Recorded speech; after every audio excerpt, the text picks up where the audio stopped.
নমস্কাৰ দি বিশেষ বাতৰি হৈতে ষ্টুডিঅ'ত মই নবনিতা ঘগুৱা কলবাৰীত পাচলি খেতিৰ জৰিয়তে কেইবাটাও পৰিয়ালক সংস্থাপন দিছে বহিৰাজ্যত কাম বিচাৰি যোৱা এইজন প্ৰবীণ ডেকা এই বছৰ তেওঁ 3 বিঘা মাটিত পাচলি খেতিৰ জৰিয়তে গাঁৱৰ কেইবাজনো মানুহক দৈনিক কাম কৰাৰ সুযোগ প্ৰদান কৰি আহিছে তেওঁ নিজকে আত্মসংস্থাপন লাভ কৰাৰ বাবে আগন্তুক দিনত অধিক পাচলি খেতিৰ ৰুট কৰিব বহিৰাজ্যত কাম বিচাৰি যোৱাৰ প্ৰৱণতা মোৰ নাম শ্ৰী প্ৰবীণ ডেকা মোৰ ঘৰ ঘগুৱা কলবাৰী মই প্ৰায় 2004 চনৰ পৰা চব্জি খেতি মই প্ৰথম কৰিছিলোঁ তাৰে 10-12 বছৰ কৰি মই 2 বছৰ কাৰণে বহিৰাজ্যলৈ গৈছিলোঁ আৰু গাঁৱৰে কিছু দেখা যায় যে বহিৰাজ্যত কাম কৰিব ইনকম কৰিবলৈ যোৱা দেখা যায় বহিৰাজ্যত 2 বছৰ মই কাম কৰি ইনকম কৰি মই যি ফলাফল পালোঁ মই পুনৰ ঘৰলৈ আকৌ ঘূৰি আহি চব্জি খেতিকে মই আৰম্ভ কৰি আকৌ এবছৰ হৈছে যে মই চব্জি খেতি আকৌ কৰিম বুলি মই প্ৰস্তুত হৈছোঁ মোৰ তাতে গাঁৱৰে 2-4জন চব্জি খেতিত কাম কৰি সহায় কৰে আৰু মোৰ মিছেছ থাকে এনেকৈ মই মানে 2-3খন ঘৰ চলিব পাৰিছোঁ বুলি মই উপলব্ধি কৰিছোঁ আৰু কিমান হৈছে যেহেতুকে হয় মোৰ বহিৰাজ্যত যোৱা আগমুহূৰ্তত মই প্ৰায় 6-7 বিঘা মই চব্জি খেতি কৰিছিলোঁ এতিয়া আহি মানে মই 3 বিঘামান মই চব্জি খেতি প্ৰথম প্ৰস্তুত কৰিছোঁ আকৌ মই অহা বছৰলৈ মই বহাম বুলি মই চেষ্টা কৰিছোঁ 3-4খনকৈ ঘলন দিয়াত আপুনি সহায় কৰিছে কি ক'ব এই ক্ষেত্ৰত মোৰ ঠাত মানে প্ৰায় 2-3জন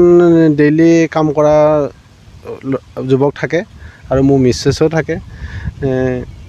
তেনেকৈ মই 2খন ঘৰ চলাব পাৰিছোঁ বুলি মই নিজে উপলব্ধি কৰোঁ আৰু এতিয়ালৈ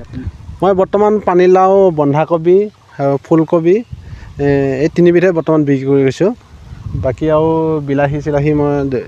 প্ৰায় 10-15 দিন দেৰি হ'ব সঁচা কেনে লাগিছে আপোনাৰ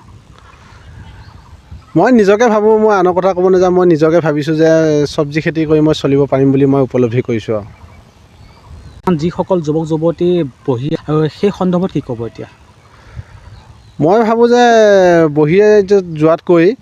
মাহে মানে 10-15 হাজাৰ ইনকম কৰাতকৈ ঘৰতে চব্জি খেতি কৰিলে মই উপলব্ধি হ'ব বুলি মই ভাবোঁ মৰিগাঁৱৰ পৰা ৰাহুল ডেকাৰ ৰিপৰ্ট সংবাদ লহৰ